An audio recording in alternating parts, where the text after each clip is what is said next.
নমস্কার। পুজো করার সময় যদি আপনারা এই 10টি সংকেতের মধ্যে যে কোনো একটি সংকেতও যদি পেয়ে থাকেন, তার মানে বুঝবেন ঈশ্বরের সান্নিধ্য, ঈশ্বরের কৃপা, ভগবানের আশীর্বাদ আপনারা কিন্তু পেতে চলেছেন। আপনাদের জীবনের সফলতা, প্রগতি, উন্নতি ভগবানের কৃপায় আসতে চলেছে।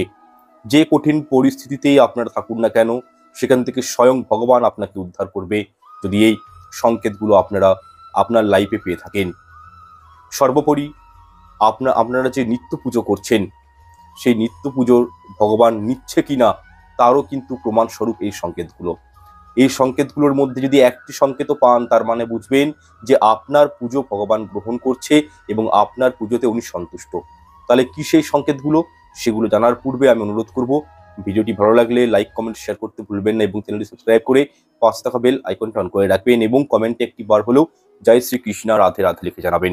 সংকেত নাম্বার 1, দেখুন নিত্য পুজো করার সময় বা কোনো হয়তো মন্দিরে গেছেন পুজো করতে, তখন যে ধূপ এবং প্রদীপ ভগবানের উদ্দেশ্যে আপনি ধরুন প্রজ্বলিত করেছেন, সেই ধূপের ধোঁয়ার মধ্যে যদি ভগবানের কোনো আকৃতি তৈরি হয় বা যে প্রদীপ প্রজ্বলিত করেছেন সেই প্রদীপের আলোর শিখা যদি ভগবানের মুখোমুখি দিকে চলে যায়, এর অর্থ হলো যে ভগবান আপনার পুজো গ্রহণ করেছেন। এটা একটা সংকেত যে আপনার পুজোতে উনি সন্তুষ্ট, আপনি ভগবানের কৃপা লাভ করতে চলেছেন। কিন্তু অন্যদিকে আপনি যদি কখনো ফুল ভগবানকে নিবেদন করছেন পুজো করার সময়, কিন্তু সেই ফুল ভগবানের চরণ থেকে বারবার আপনার দিকেই পড়ে যাচ্ছে, এমনটা কিন্তু অশুভ সংকেতকে বহন করে। এর অর্থ হলো এক হয় আপনার গৃহের মধ্যে কোনো নেগেটিভিটি রয়েছে, বা আপনাদের মন মস্তিষ্ক চঞ্চল রয়েছে, মনের মধ্যে কোনো খারাপ চিন্তা আসছে, নেগেটিভিটি রয়েছে, আপনি আপনার মাইন্ডকে কন্ট্রোল করতে পারছেন না। তখন দেখবেন কি হয়, অর্পিত করা ফুল, ভগবানকে যে ফুল অর্পিত করছেন সেটা কিন্তু বারবার নিচে পড়ে যায়। সেক্ষেত্রে করণীয় কি, নিজের মাইন্ডকে একটু কনসেন্ট্রেট করা, ভগবানের প্রতি একটু আস্থা প্রকাশ করা। সুতরাং ভগবানকে যে ফুল দিচ্ছেন সেই ফুল যদি বারবার আপনার দিকে পড়ে যায়, এটা কিন্তু মোটেও শুভ নয়। অবশ্যই কিন্তু একটু বিষয়টি মাথায় রাখবেন। দেখুন অন্যদিকে আবার ভগবানকে অর্পিত ফুল পুজো হয়ে যাওয়ার পর সেই ফুল যদি অটোমেটিক আপনাদের দিকে পড়ে যায়, এটা কিন্তু খারাপ নয়, এটা কিন্তু শুভ সংকেত। এর অর্থ হলো যে ভগবানের ব্লেসিং, ভগবানের আশীর্বাদ কিন্তু আপনাদের সঙ্গে রয়েছে, সেই ফুলটি ভগবানের আশীর্বাদ। এক্ষেত্রে ফুলটি অবশ্যই নিজের ঘরের সিন্ধুকে, ক্যাশ বাক্সতে, লকারে, ইম্পর্টেন্ট ফাইলপত্র যেখানে রাখেন সেখানে কিন্তু প্লেসমেন্ট করে দিতে পারেন। এরকম স্থানে ফুলটি রাখলে কি হয়, জীবনে চরম সফলতা আসে। অনেকেই জানেন না কিন্তু এই বিষয়গুলো, তারা দেখবেন ফুলগুলোকে বাইরে কোথাও ফেলে দেয় বা জলাশয় করে দেয়। এমনটা করবেন না। যদি পুজো হয়ে যাওয়ার পর যদি কোনো ফুল ভগবানের আশীর্বাদ স্বরূপ আপনি পান, সেটা কিন্তু অবশ্যই নিজের সঙ্গে রাখবেন। দেখবেন গুপ্ত স্থানে রাখবেন, পবিত্র স্থানে রাখবেন, তবে এই বিষয়ে কাউকে কিছু বলবেন না।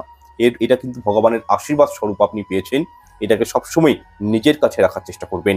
সংকেত নাম্বার 2, দেখুন আপনি ধরুন পুজো করতে বসেছেন এবং সেই সময়ে পুজো করতে করতে ঠাকুরের কোনো মূর্তির দিকে, ধরুন আপনার ঘরে কৃষ্ণগোপাল ঠাকুর রয়েছে, নারায়ণ রয়েছে বা মহাদেব, আপনি যাকেই পুজো করছেন, কিন্তু যদি এমনটা হয় বারংবার যে আপনি পুজো করতে বসছেন, ভগবানের দিকে তাকালে আপনার চোখে জল চলে আসছে, এর অর্থ কি জানেন? এর অর্থ হচ্ছে আপনার আত্মা অত্যন্ত পবিত্র।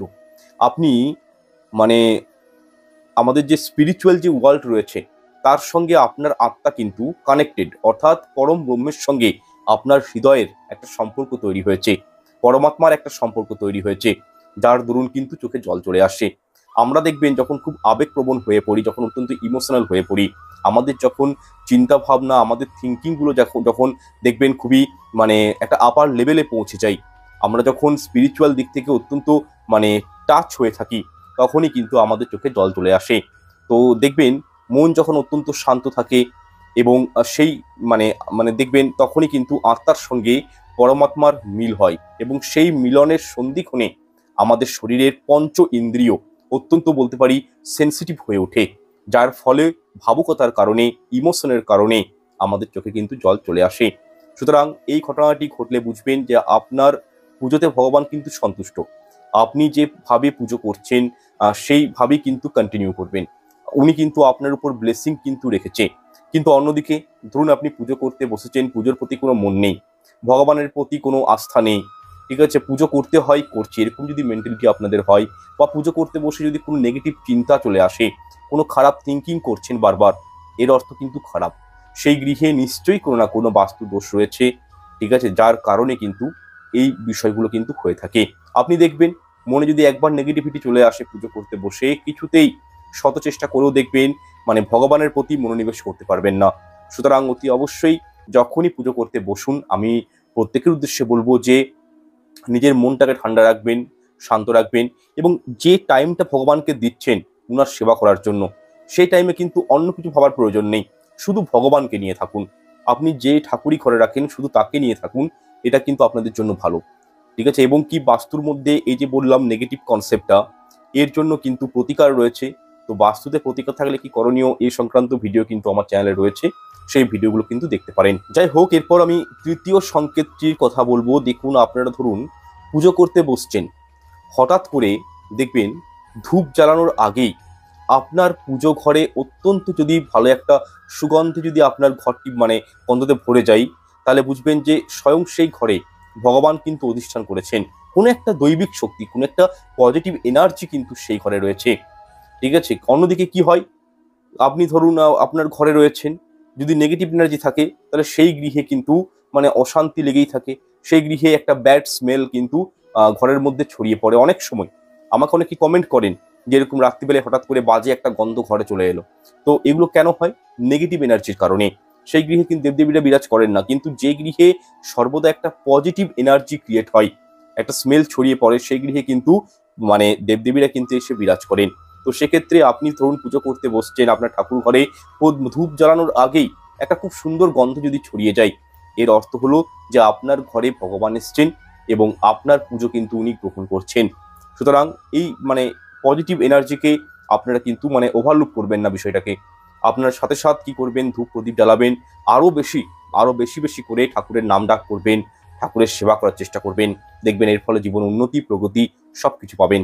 আচ্ছা, এরপর আমি সংকেত নাম্বার 4 যে বিষয়টি বলবো, সেটা হচ্ছে ধরুন আপনি পুজো করছেন, পুজো করতে করতে হঠাৎ করে কোনো হয়তো বাইরের হয়তো কীর্তনের চাঁদা নেওয়ার জন্য, বা হয়তো কোনো গরিব মানুষ ভিক্ষা নেওয়ার জন্য, বা কোনো ব্রাহ্মণ ব্যক্তি, পুরোহিত, বা হয়তো কোনো অতিথি আপনার ঘরে হঠাৎ করে চলে এলো।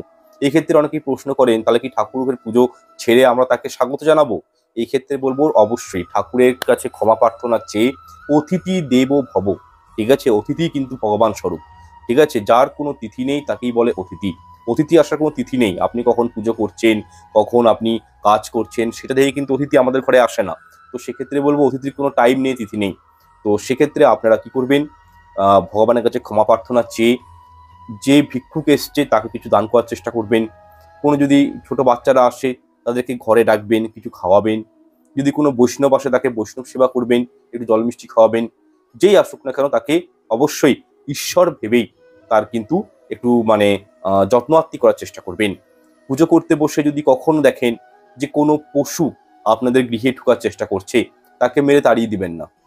বা সব থেকে ভালো হয়, দেখুন যদি কখনো আপনি পুজো করছেন সেই সময় যদি সাদা পেঁচা আপনার গৃহে প্রবেশ করে, তার মানে তো অভ্যর্থ যে মা লক্ষ্মীর প্রবেশ আপনার গৃহে হয়েছে। সুতরাং এই সংকেতগুলো অনেকেই কুসংস্কার বলে উড়িয়ে দেন। আমি প্রত্যেকের কাছে বিনম্র অনুরোধ করব যে আমাদের শাস্ত্রকে বুড়ো আঙুল দেখাবেন না। শাস্ত্রের কিন্তু সত্যি বলছি, আমাদের শাস্ত্র খুবই নির্মল শাস্ত্র একটি। তো সুতরাং এই সংকেতগুলো কিন্তু খুব ভালো সংকেত। দেখুন ভগবান কোন রূপে কোন বেশে মানে আমাদের জীবনে আসে সেটা তো বলা সম্ভব নয়। ভিন্ন ভিন্ন রূপে মানুষের কাছে কিন্তু ভগবান আসেন।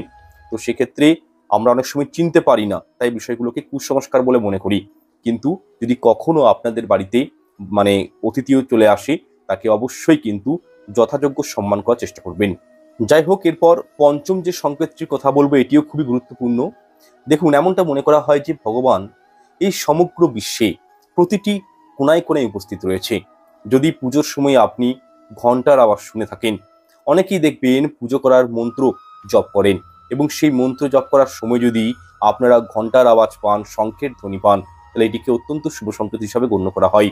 এছাড়াও আপনারা পুজো করতে বসেছেন এবং সেই সময় যদি দেখেন যে ভগবান, ঠিক আছে, ভগবানকে যে প্রসাদ আপনি নিবেদন করেছেন সেই প্রসাদে টিকটিকি এসে মুখ দিচ্ছে, বা প্রসাদ মানে মুখ দিয়ে খাচ্ছে, বা অনেকগুলো কালো পিঁপড়ে এসে সেই প্রসাদগুলোকে গ্রহণ করছে, তার মানেও কিন্তু আপনাদেরকে বুঝতে হবে যে সাক্ষাৎ ভগবান, কোনো স্পিরিচুয়াল এনার্জি আপনার গৃহে রয়েছেন। উনি কোনো না কোনো রূপে, কোনো না কোনো মাধ্যমে আপনার দেয়া নৈবেদ্য কিন্তু উনি গ্রহণ করছেন। শুধু তাই নয়, সন্ধ্যার সময় যদি কখনো দেখেন তুলসী গাছে, মানে সন্ধ্যা দিতে গিয়ে দেখেন যে টিকটিকি বা পিঁপড়ে প্রচুর পরিমাণে তুলসী গাছের আশেপাশে রয়েছে, তার মানে এটি নিশ্চিত করুন যে তুলসী মাতার আশীর্বাদও কিন্তু আপনার উপর রয়েছে এবং সেই গৃহের মধ্যে কোনো না কোনো পজিটিভ এনার্জি রয়েছে। এগুলো প্রত্যেকটাই কিন্তু পজিটিভ এনার্জির মানে আছে, তার একটা প্রমাণ, তার একটা সংকেত। এছাড়াও ধরুন, যাদের গৃহে অত্যন্ত মাত্রায় নেগেটিভিটি রয়েছে, অশুভ শক্তি রয়েছে, বা আপনি পুজো করতে বসছেন, বারবার আপনার হাই উঠছে, চোখে নিদ্রা লেগে যাচ্ছে, শরীর পরিশ্রান্ত লাগছে, একেবারেই পুজোর প্রতি মন দিতে পারছেন না, ভগবানের প্রতি মনে শ্রদ্ধা আনতে পারছেন না, তাদের জন্য বলবো আমি যে প্রত্যেকটা শনিবার, ঠিক আছে, সন্ধ্যার সময় এই উপায়টা কিন্তু তাদের জন্য বলছি করবেন, খুব ভালো ফল পাবেন। কি করবেন? কর্পূর, লবঙ্গ, তেজপাতা এবং সাথে একটি শুকনো লঙ্কা ধুনুচির মধ্যে রেখে এগুলোকে জ্বালিয়ে দিন এবং সমগ্র ঘরে এই গন্ধটা একটু ভালো করে 4 কোণে ঘরের ছড়িয়ে দিন। এর ফলে কি হয়? যাবতীয় নেগেটিভ এনার্জিগুলো কিন্তু আস্তে আস্তে দূরীভূত হয়ে যায় ঘর থেকে। বিশেষ করে শনিবার দিনগুলোতে এই উপায়টা তো অবশ্যই করবেন। তার সাথে আমাবস্যার দিনগুলোতেও আপনারা কিন্তু এই উপায়টি করবেন। এর ফলে বাস্তুদোষ থেকে মুক্তি পাবেন, গৃহের মধ্যে পজিটিভ এনার্জি ইনক্রিজ হবে, ঠিক আছে? এবং নেগেটিভ এনার্জিগুলো কিন্তু আস্তে আস্তে অপসারণ হয়ে যাবে। দেখুন, প্রত্যেক বৃহস্পতিবার আপনারা এবং মঙ্গলবার দিন যদি গৃহে কর্পূর অবশ্যই কিন্তু একটু জ্বালিয়ে দিবেন। এর ফলেও কিন্তু ঘরের মধ্যে পবিত্রতা, শুদ্ধতা বজায় থাকে এবং সেই গৃহে পজিটিভ এনার্জি দিন প্রতিদিন ইনহ্যান্স হয়। তো যাই হোক, এই ছোট্ট দুটো রেমেডি আমি দিলাম, এগুলো করার চেষ্টা করবেন, অবশ্যই আপনাদের কিন্তু মঙ্গল হবে। ভিডিওটি আর দীর্ঘায়িত করছি না, এখানে শেষ করছি। ঈশ্বর আপনাদের মঙ্গল করুক। নমস্কার, ধন্যবাদ।